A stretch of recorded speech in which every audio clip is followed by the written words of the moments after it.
Hello guys, so before the main video starts, I just want to give a bit of a disclaimer. This clip is about 3.5 months old. I'm by no means great on camera now, but I think I'm a lot better than I was back then. So hear me out. I do get better as the video progresses. But I will be chirping in with a bit of commentary here and there if I struggle for words or if I ramble off not talking about anything. Either way, I hope you guys enjoy, and yeah, stay tuned for a lot of content coming up. Alright guys. Okay. Hello. So this is the first SRK diary. So today is Sunday the 18th of April. Yesterday was the first round in the SRK Championship. Now, the first round was at Castle Combe, which I was so lucky enough to take part in a Castle Combe Championship back when I was in year 8. I think it was 2011, 2012. Alright guys, I'm gonna stop myself there because this is the kind of point I was making. Yeah, I was very quickly getting lost over one very minor detail in being the year, which wasn't 2011 nor 2012. It was in fact 2014. But what I'm about to spout on about now is my previous experience at Castle Combe. Back in 2014, I had 5 rounds of racing in Castle Combe's own championship. I was 14 at the time and did alright, but not quite enough to keep it going.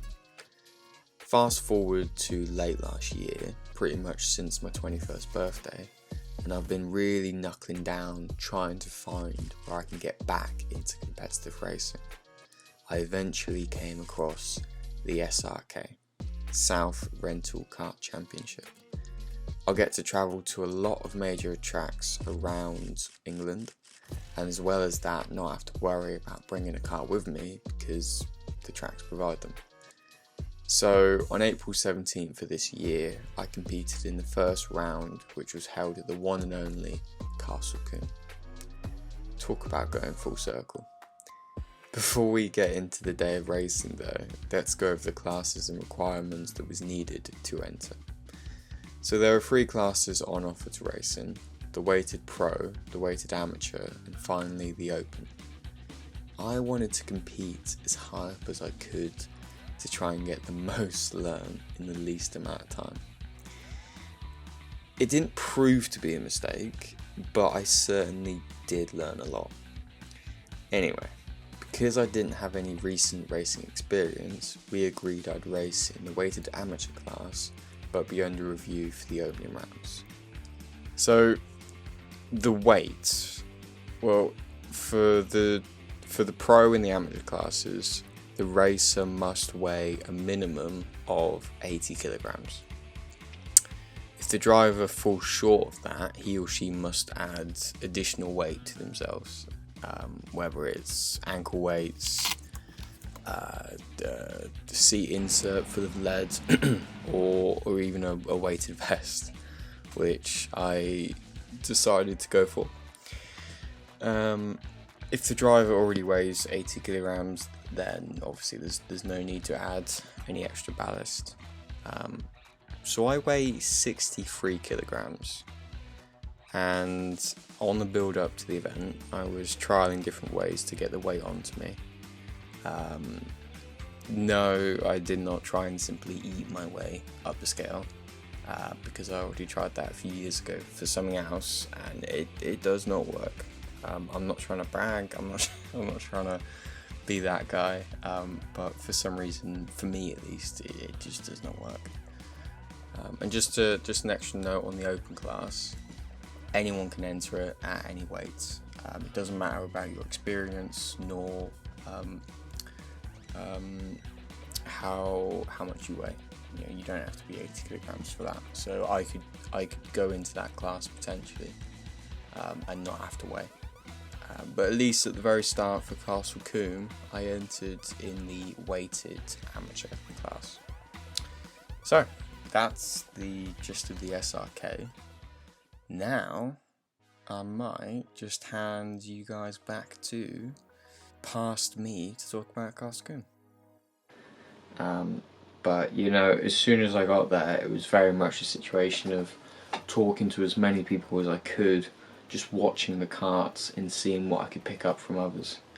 And what was very cool with this event, before we even started the open practice, so there was practice before the official start of the event. This SRK event started at 12:30. Before that, there was pre-arranged practice for any of the competitors if they booked it in advance.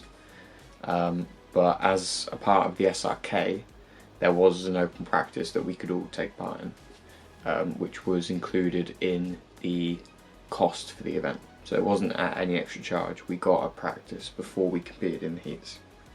But before even that, we did a track walk. So everyone could walk at their own pace, looking at little patches on the track, seeing what lines to take, and fair play to the guys that have been there before, because they were very open. Of course, they would have kept some information under their hat per se, because you wouldn't give away all your secrets. You wouldn't say. You'd say you can overtake at the top corner or going into the first bend, but there might be a few little overtakes that you've got into your sleeve. But now they're really good, and this SRK group, apparently they've only been going 3 years, but it is a nice big community. It's a nice big happy family. There aren't any show boats or anything like that. Everyone just wants to have a good time. Everyone just wants to race.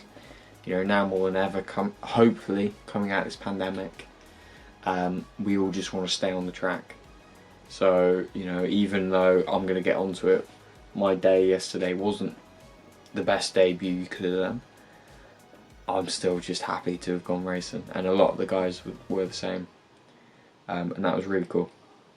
So going into the next round in a month's time, even though I've got a little bit of travelling to do, I can't wait. I can't wait to see what happens. After we did the track walk, we then all had an open practice. I can't remember how my practice went. That was the first time I'd worn this vest. That was the first time in a car in 4 months. If you're expecting watching this channel for me not to make random excuses, then you might as well leave now, because that is the kind of content that this channel is going to be. I'm going to be open, I'm going to chat. And it was a warm day, so I got hot. So that open practice was an eye-opener, for sure. Wearing that vest, once it's on, it's not too bad, because it's weighted out balanced. It's basically 7.5 kilograms front and back, 15 overall. So once you're in the kart, you don't really feel it. But it was just getting used to the track and all that kind of stuff. After that, we then all got 3 heats. The heats got better as we went on, and the qualifying for the heats, there wasn't official qualifying, it was literally just taken out of a hat.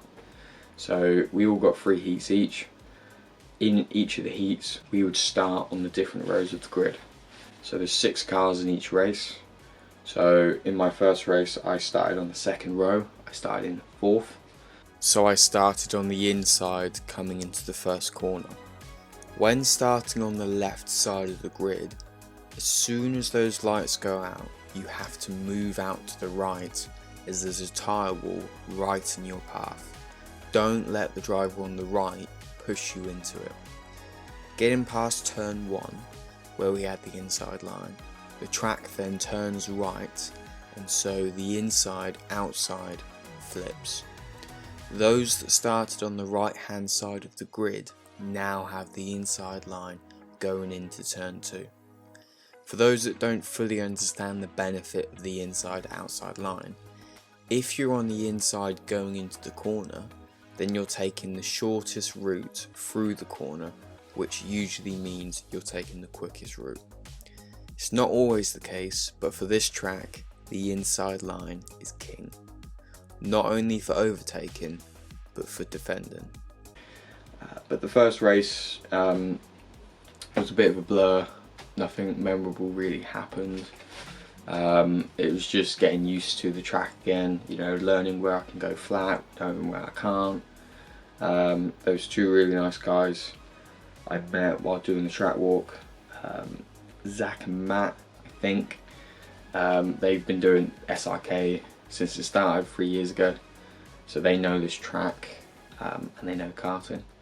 And they were saying that there's only really 2 corners that you brake for, and that's the second and the, I don't know what number it is, but it's the back corner. Otherwise the rest of them you can do flat. Now I don't quite believe that, but as I got through the day you can definitely do most of the corners flat. And so, you know, I think by the time I got to the 3rd heat, or even the final, I was able to do most of the corners flat, which is pretty cool.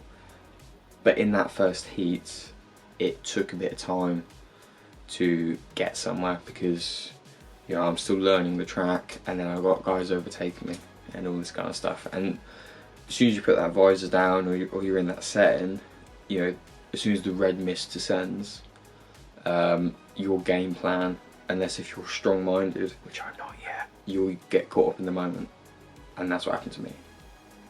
So I need to get some laps under my belt and have a game plan and stick to it. So that was the first race. Started 4th, finished 5th out of 6. It was fun. Going into the 2nd heat, I started 2nd. Now, I wanted to come out of turn 4 in the lead. The reason I'm saying turn 4 is going back to this inside-outside dilemma I was bringing up before. Starting 2nd gave me the quickest line through turn 1, but turns 2 and 3 would hand the advantage to the other driver who's now on the inside line. It would only be at turn 4 where the advantage is brought back to me. There's a lot of work to do to still be alongside in turn 4. There's 2 ways I come out in front. Either I stay alongside the other driver all through turn 2 and 3, taking the outside line, and then cut him off coming out of turn 4. Or I put absolutely everything into the start and cut him off into turn 2, which would then give me the line into turn 3. With the other driver having been forced out the throttle into turn 2, there would be no way they'd have the momentum to come back at me in turn 4. As easy as that. Now, what I did was I leant forward in the kart, so all my weight was forward. So the weight was on the front tyres, which I think is good because it worked well. And I started, I nailed it, I jumped them, I didn't cut him off. Which meant I had to leave enough room on the inside for him to make the corner, as he's close enough to earn the space. But what really screwed me over was that he must have opened up his steering, because he didn't hit the apex. This put both of us wider than we'd like, which left the gap for 3rd place to get the apex. Coming out of turn 2, 3rd became 1st, 1st became 2nd, and I was in 3rd.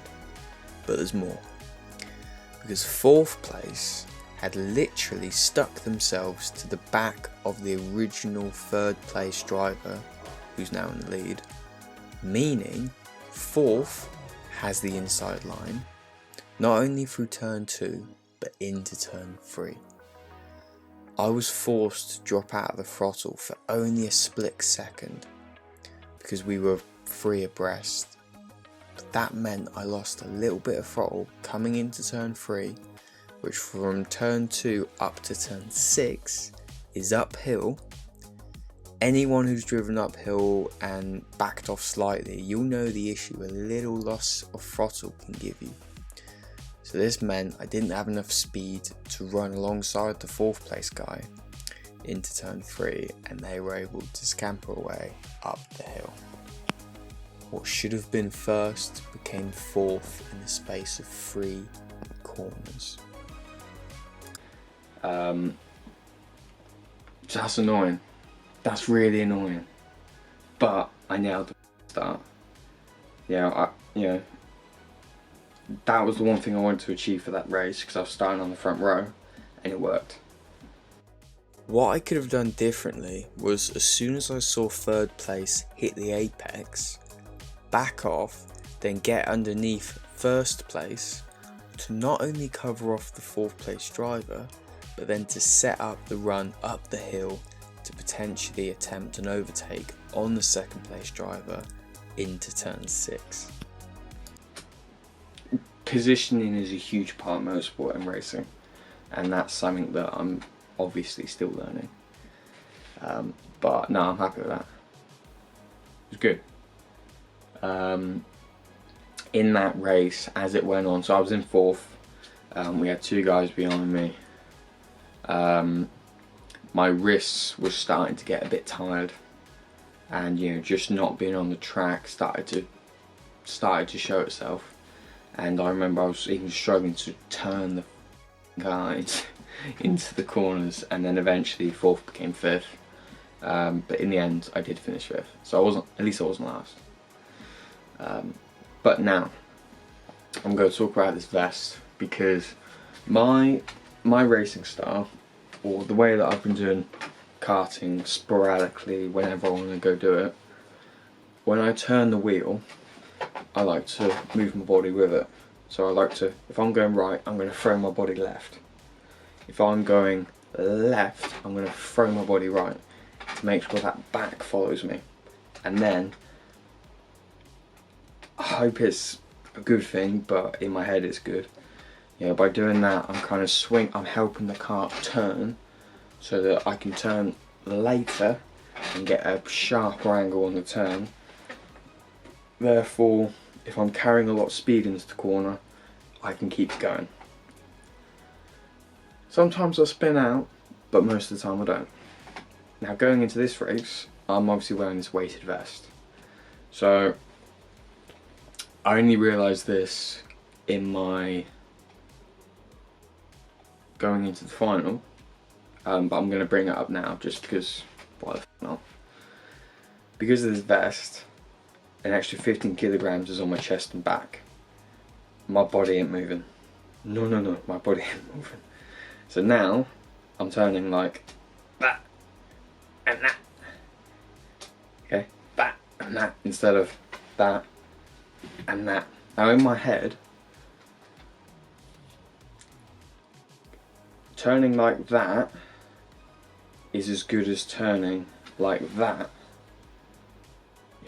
My wrists are moving as much, but because my body's twisting with it, I can get more angle on it. Because my body ain't moving, I'm gonna have to turn it harder to get to that same look. I'm butchering this description.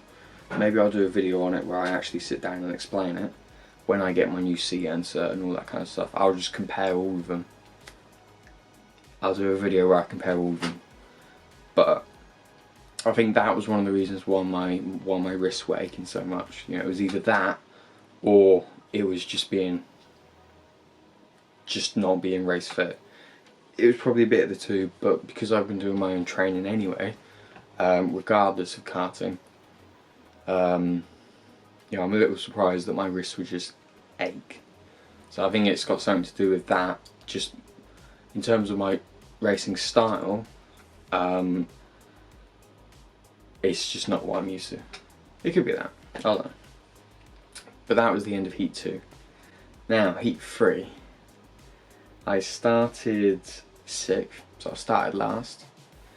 and I had a good start, I had a safe start, I was following behind everyone else, it was great, bliss. That was probably for a lap or two. You know, I was just on the back of everyone, it was great. First and second have fucked off, so it was third, fourth, fifth and sixth all racing together. One of the karts in front of me, I think it might have been the third place kart, the two flat corners before the main straight, he ran wide somewhere in that, so the two karts jumped him. I was then following behind those, and I thought, you know what, I could hold back, I could go, I could hold back, I could go. I thought, I'll go for that gap. Now, before we did the track walk, the race director for Castle Combe, he did a driver's briefing, and he gave advice on the track conditions, pit lane rules, all this kind of stuff, and he even gave a few tips on overtakes. And he said that if you're going to go for an overtake, obviously the biggest chance to do it is going into that top corner. What he also said was, if you're going to go for an overtake in that top corner, make sure you're on the inside, because the racing line pushes you out to the outside. If you go for an overtake on the outside of someone going into that corner, you're asking for trouble. You got to make sure that the other driver knows you're coming. You got to make sure that you're in a position where you can back out if need be. So that's in your head, yeah? If you're going to go for an overtake on the outside, you're asking for trouble. What do you think I did? Well, the two guys had already gone. We were approaching the corner, and I thought, okay, I'll go. And I went for the gap. There was a gap, but the other guy came back on the racing line. We touched tyres, and I went into the wall. He was fine. He trucked on. You know, I didn't ruin his race. I might have clipped him a little bit, but he trucked on. Completely my fault. In no way was it his fault. He was offline. He was coming back online, so you could say, well, he should have been aware and all that kind of stuff. I was coming from a long way back, so it was my fault. I'll take that on the chin, or whatever the saying is. So yeah, so I was now. I was in last anyway, but now I was in last. Marshall spun me around, and it was actually kind of good, because I had a few open laps to go and do my own thing, and you know, this was the third heat, so this was my fourth session of the day. All the things I'd been working on before that, I can now put that into practice, and it was good. You know, I was getting a good feel for the car. I was leaning forward more, you know, leaning back. Leaning forward, it seemed to help. Maybe because leaning forward, I can, even though I'm not twisting like that, you know, I can still kind of arch my shoulders a bit like that, and I think that's what I ended up doing. So it helped. That's no reason to keep the vest, but I made the best of what I had. But you know, I was getting some good laps under me, and I think I was starting to claw them back. But then the checkered flag. So, yeah. After the race, I had a good chat with the guy that I clipped, and it turned up that he finished third. So yeah, even after a little incident, he jumped the two guys in front. No, I'm not surprised at that, because he ended up being, I think he was in the final, so he's good. Matt, I think, Matt or Mark, whatever his name was, he was good. But yeah, next time. That's that kind of situation, like Max Verstappen or whatever. Yes, I'm comparing myself to Max. But that's that kind of situation where it's just like, just hold off. Okay, this guy made a mistake, he can make another mistake. Just hold off, you know, take your time, go for an overtake when it's there, but just don't rush it. Don't force a move, and that's what I did, and I paid the price, rightly so. So yeah, after that though, I thought that was it. You know, I thought that, you know, that was my day done, and I was kind of happy with that because, you know, I'd ended on a low but on a high, and I'd had some stuff to work on and learn from. But then yeah, turns out that everyone does a final. I like that everyone has that one final race. And so the way it works was, you remember I was saying before about the 3 different classes: open, weighted amateur, and weighted pro. Well, the open final was first, then the weighted finals.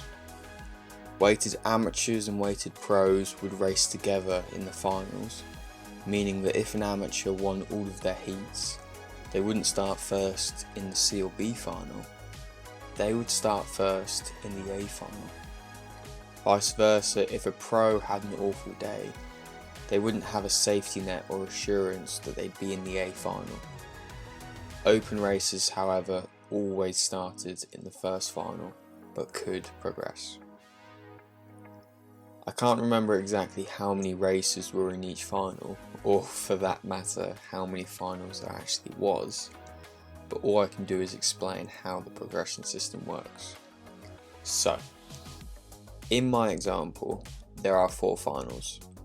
The top 2 from each final progress to the next final, making up the final 2 grid positions. Grid positions for the finals were determined from your finishing positions during the heats.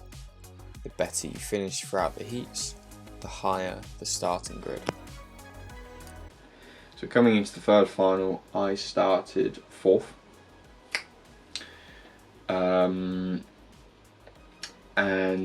And yeah, so then there was 2 others behind me. No. There was 1 other behind me, and there was 2 others from the race that they'd finished well in the race before. So I started 4th. The guy in front of me was in a green suit, and I was racing with him virtually the whole race. The other 2 off, so I was racing with him, and the guy behind me came and jumped both of us, I think when we were having a little squabble. So I was then behind the green driver in 5th. Yes, so I was 5th, he was 4th. And then coming out of the second corner, I think I took a bit too much speed in it and kind of lost the back a bit, and I went into the wall. I got myself out of it. It wasn't a case of Marshall, but by the time I'd reset myself and I had a look behind, green was gone. So fifth was the best I could do in that race,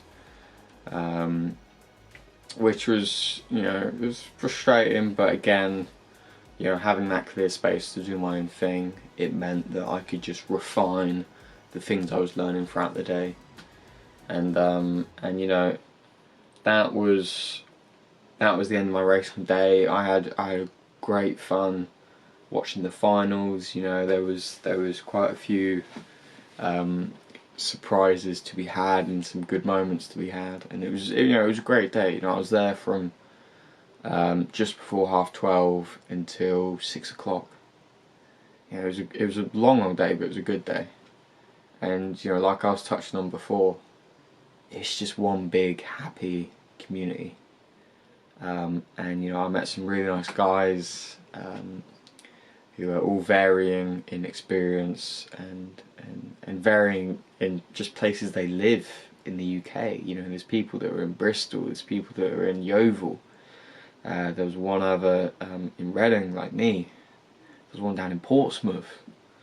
And it's like, it's incredible, and that's, you know, I can't wait to go to all these different races and events and, you know, just meet all these different random people, which, you know, if I just go to my local track, I'm only going to see my locals.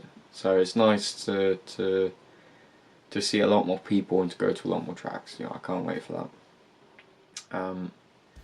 And so yeah, so coming out of this race, overall I'm happy. with the first round, and you know, I can't wait for the next round in Hereford. I think it's the Hereford Raceway or something. It's on the border of Wales. Can't wait for that. Things I've got to work on. I'm ditching my vest. I'm going to get a weighted seat. I'm going to get a lot more track time. I'm going to learn about the track that I'm going to next, the Hereford one. And yeah, just get a game plan, stick to it, and enjoy it while I can. Thanks for watching, guys, and see you in the next one.